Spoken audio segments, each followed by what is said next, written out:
के फैसले के बाद राज्य में बस परिचालन का रास्ता साफ हो गया है। 1 सितंबर से राज्य में बसों का परिचालन शुरू हो जाएगा।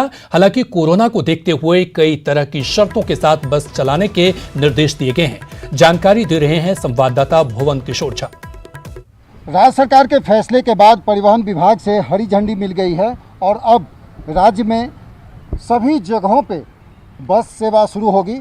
आप देख सकते हैं कि ये सरकारी बस स्टैंड है जहाँ पे मार्च महीने से बस ऐसे ही खड़ी है और कहीं ना कहीं इसमें जो काम करने वाले हजारों लोग हैं वो बेरोजगार हो चुके थे, तो इनके चेहरे पर रौनक लौटी है क्योंकि सरकार ने एक बार फिर कोरोना के बावजूद भी बसों के परिचालन की हरी झंडी दी है। हालांकि डिस्टेंसिंग और कई तरह के एहतियात बरतने के हिदायत भी दिए हैं। सरकार के थ्रू हम लोग को जानकारी मिला, उसके बाद हम लोग यहाँ पे एकत्रित हुए हैं। अब जो बाकी का आगे क्या कैसे होगा इसके बारे में ओनर लोग सभी आएंगे, वो लोग आपस में विचार करते हैं। फिर 1 तारीख से जैसा आदेश है हम लोग सेवा देंगे। सफ़र कराएंगे, काउंटर से बुकिंग होगा, उसके बाद ही हाथ में लगाएंगे, मास्क पहनाएंगे, टिकट लेंगे, उसके बाद उसका सब मोबाइल नंबर भी रहेगा। अब ओनर लोग बताएंगे 1 सवारी बैठा कि 2 सवारी। ये बताइए ये इस फैसले से कितने खुश हैं? क्योंकि अब तो बहुत खुश है, ताकि बहुत दिन से बेरोजगार बैठे हुए 6 महीना से। अब यही अगर हम लोग का अभी मान लीजिए जहाँ 300 कमाता अगर 50 होगा तो बहुत हेल्प हो जाएगा। राज्य भर में बसें चलेगी। हालांकि राज्य सरकार ने राज्य से बाहर बसों को चलाने की अनुमति नहीं दी है, लेकिन ये एक प्रयोग के तौर पर जरूर देखा जा रहा है और ये कहा जा रहा है कि यदि सब कुछ ठीक ठाक रहा तो आने वाले समय में जो राज्य से बाहर की भी जो बसें चलाने की जो अनुमति दी जानी है उस पर भी राज्य सरकार विचार करने जा रही है। कैमरा पर्सन नलिन के साथ भुवन किशोर झा, न्यूज़ 18 रांची। उधर झारखंड में 5 सितंबर से स्टाम्प बंद होने जा रहा है। झारखंड स्टॉक होल्डिंग कॉरपोरेशन ने एग्रीमेंट रद्द होने के बाद निबंधन विभाग ने नई व्यवस्था की है, जिसके तहत निबंधन विभाग के वेबसाइट के जरिए ऑनलाइन पेमेंट कर अब क्रेता या विक्रेता घर बैठे स्टाम्प खरीद सकते हैं। इधर स्टाम्प विक्रेता संघ ने सरकार के इस फैसले का विरोध करते हुए मुख्यमंत्री से गुहार लगाई है। स्टाम्प विक्रेताओं का मानना है कि इस फैसले से राज्य भर के स्टाम्प विक्रेता बेरोजगार हो जाएंगे। सरकार के द्वारा जो ई ग्रास लाया गया है, ये अचानक आनंद फानन में ये डिसीजन है, पता नहीं क्या मंशा सरकार का। अब देखिए आगे हम लोग तो लगभग झारखंड में 1000 वेंडर है जो हम लोग एक तो लॉकडाउन में ऐसे भी परेशान है और उसके ऊपर से रोजगार भी खत्म कर दिया जा रहा है। जैसे ही 4 तारीख के बाद इनका एग्रीमेंट खत्म होगा, 5 को एक अजीब सी स्थिति उत्पन्न हो जाएगी पूरे झारखंड में, और उसको कैसे अब सरकार संभाल पाती है या फिर स्टॉक होल्डिंग को छोटे स्टाम्प के लिए रिन्यूअल करती है या फिर ई ग्रास के माध्यम से स्टाम्प देती है, ये अभी क्लियर नहीं हो पाया है। जैसा गवर्नमेंट का नोटिफिकेशन हुआ है उसके हिसाब से स्टाम्प वेंडर के द्वारा पुराना स्टाम्प निकालने के लिए कहा गया है और ई ग्रास के द्वारा स्टाम्प निकालने के लिए कहा गया है। चलिए बढ़ेंगे अगली खबर की तरफ। जेएमएम ने बीजेपी पर हमला बोलते हुए दोहरे राजनीतिक चरित्र का आरोप लगाया है।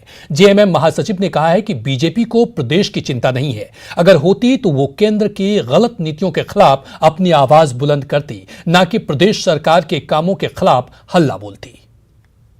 ये जनता पार्टी के लोग जिनको कि केंद्र सरकार के ऊपर में आरोप लगाना चाहिए था, वो राज्य सरकार और कांग्रेस पार्टी के ऊपर में आरोप लगा रही है।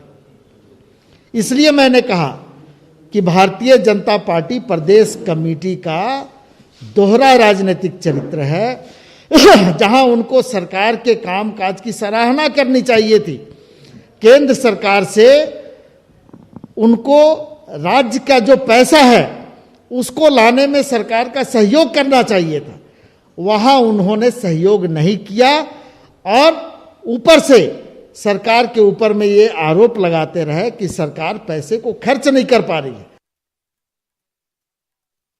रिम्स के निदेशक कक्ष के सामने इन दिनों बिहार से आए नेताओं का हर दिन जमावड़ा लग रहा है। बड़ी संख्या में बिहार से आए नेता टिकट कंफर्म कराने तो बायोडाटा देने रिम्स पहुंच रहे हैं।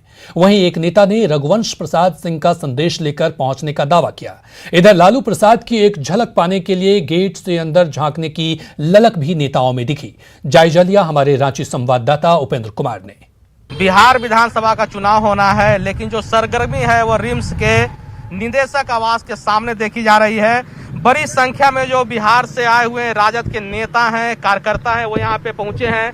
एक खास व्यक्ति भी यहाँ पर आए हैं जो हमेशा रघुवंश प्रसाद सिंह के साथ देखे जाते हैं, केदार यादव, वो आए हुए हैं यहाँ पर। रघुवंश प्रसाद चर्चा में इसीलिए हैं कि तेज प्रताप ने एक बयान दिया और उसके बाद बिहार की राजनीति गर्म है।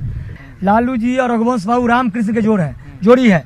एक रघुवंश बाबू राम है, लालू जी कृष्ण है, और दोनों जोड़ी को तोड़ना चाहता है कंस और क्या नाम है, रावण। राजद समुंदर है और वो लोटा का पानी है, अगर वो एक पानी निकल ही जाएगा एक लोटा तो क्या होगा? ये तो रिकॉर्डेड है, आप कैसे कर सकते हैं? नहीं रिकॉर्डेड है, लेकिन आपको बोलने को बुलाया गया होगा, लेकिन ऐसा कोई बात नहीं है। रघुवंश बाबू सम्मानित नेता, रघुवंश बाबू हमारी पार्टी के लालू बाबू रघुवंश बाबू की जोड़ी एक राष्ट्रीय जनता दल का स्तंभ है। बिहार के राजनीति में जदयू में जा सकते हैं, जिस तरह से जदयू के कुछ नेताओं ने बात की है। चूंकि आप हमेशा रहते हैं रघुवंश प्रसाद सिंह के साथ, इसीलिए आपसे पूछा जा रहा है कि क्या हुआ है बात? नहीं बातचीत नहीं, आप लोग के द्वारा फैलाया जा रहा है अनाप शनाप बात, मीडिया के द्वारा। कहीं रघुवंश साहू कुछ नहीं बोले हैं, वो निमोनिया का इलाज है, दिल्ली में चल रहा है उनका, इसलिए सब अनाप शनाप आप ही लोग के द्वारा बनाया जा रहा है, लेकिन कुछ नहीं है। एक बात तय है कि भले ही बिहार में चुनाव हो रहा हो, लेकिन उसकी जो रणनीति है वो यहाँ पर लालू प्रसाद ही बना रहे हैं। कैमरामैन संत के साथ उपेंद्र, न्यूज 18 रांची। और अगली खबर देवघर से है, जहां पुलिस का अमानवीय चेहरा सामने आया है। देवघर की जसडे थाना पुलिस ने एक नाबालिग के साथ क्रूर बर्ताव किया। पुलिस ने बच्चे को थाने लाकर न सिर्फ बेरहमी से पिटाई की, बल्कि बार बार करंट लगाकर टॉर्चर किया। मामला एक सिम की बरामदगी से जुड़ा हुआ है। इस सिलसिले में पुलिस ने पहले बच्चे के बड़े भाई फुलेश्वर यादव की पिटाई की थी, उसके बाद तो उसने नाबालिग भाई को भी टॉर्चर किया। 9 दिनों तक टॉर्चर के बाद बेहोशी की हालत में उसे जसडे प्राथमिक स्वास्थ्य केंद्र भेजा गया, जहां से गंभीर हालत में उसे सदर अस्पताल रेफर किया गया। पूरे मामले पर बाल कल्याण समिति ने संज्ञान लेते हुए थाने से जानकारी मांगी है।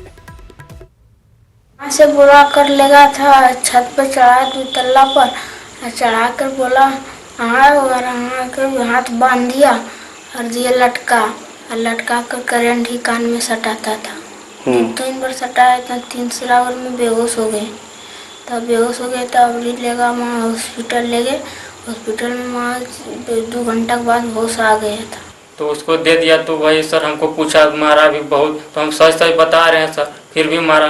तो उसके बाद छोटू को भी लाया सर, गणेश को भी 2 दिन पूछा सर, लेकिन आज जो था सर, आज बहुत उसको मारा सर, बांध के हमको बाहर भेज दिया सर। ऊपर में 2 तल्ला में लगा के करंट 3 बार सटाया सर, ये बेहोश हो गया। 2 घंटा तक बेहोश रहा सर। अगली खबर धनबाद से है। धनबाद में बेखौफ अपराधियों का तांडव लगातार जारी है। धनबाद के झरिया में आउटसोर्सिंग, रंगदारी और वर्चस्व को लेकर अपराधियों ने बमबाजी और फायरिंग की। हालांकि इस वारदात में कोई हताहत नहीं हुआ है, लेकिन गोलीबारी और फायरिंग से इलाके में दहशत है। एसडीपीओ सिंदरे की अगुवाई में पुलिस ने मामले की जांच शुरू कर दी है। पुलिस ने मौके से जिंदा बम और खोखे बरामद किए हैं।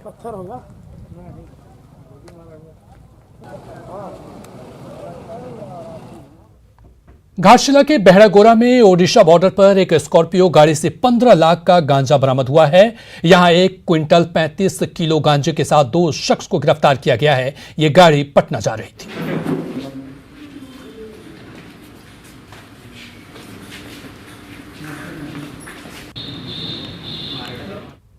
एक कथा कलर का स्कॉर्पियो हम लोग को बरामद हुई है, जिसकी विधिवत रूप से जांच की गई तो हम लोगों को लगभग 1 क्विंटल 35 किलो गांजा की बरामदगी हुई है, जिसे विधिवत रूप से जब्त किया गया है। 2 व्यक्ति की गिरफ्तारी हुई है, जिनका नाम मोहम्मद अमीन और मोहम्मद नाजिश है। ये दोनों फुलवारी शरीफ पटना के रहने वाले हैं। विधिक प्रक्रियाएं चल रही हैं। और खबर चाईबासा से है, जहां पोड़ाहाट के जंगल में सुरक्षा बलों और पीएलएफआई उग्रवादियों के बीच मुठभेड़ हुई। भीषण मुठभेड़ के बाद नक्सली मोर्चा छोड़कर भागने के लिए मजबूर हो गए, जिसके बाद मौके से एक 47 राइफल, कई मैगजीन, कारतूस और 1 दर्जन मोबाइल और रोजमर्रे के सामान बरामद किए गए हैं। मुठभेड़ के बाद इलाके में सर्च ऑपरेशन और तेज कर दिया गया है। मुठभेड़ के दौरान आत्मरक्षा में पुलिस की टीम ने जवाबी फायरिंग की और इस दौरान पीएलएफआई के जो नक्सली थे वो पीछे हटे, लेकिन सर्च अभियान के दौरान एक AK-47 मैगजीन, इसके अलावा जिंदा राउंड और बहुत सारा वहाँ पर मोबाइल, लगभग 1 दर्जन के लगभग मोबाइल और बहुत सारे दैनिक उपयोग के सामान बरामद हुए। जो भी ऐसे तत्व हैं जो जनता की सुरक्षा को चुनौती देते हैं, विकास कार्यों को चुनौती देते हैं, उनके खिलाफ जो है हमारा जन सुरक्षा में ये जो पुलिस का अभियान है वो चल। और अब बात कोरोना की। राज्य में कोरोना पॉजिटिव के साथ ही दूसरी बीमारी भी मरीजों की संख्या बढ़ती जा रही है। रिम्स का स्टेट कोविड सेंटर पूरी तरह से भर गया है।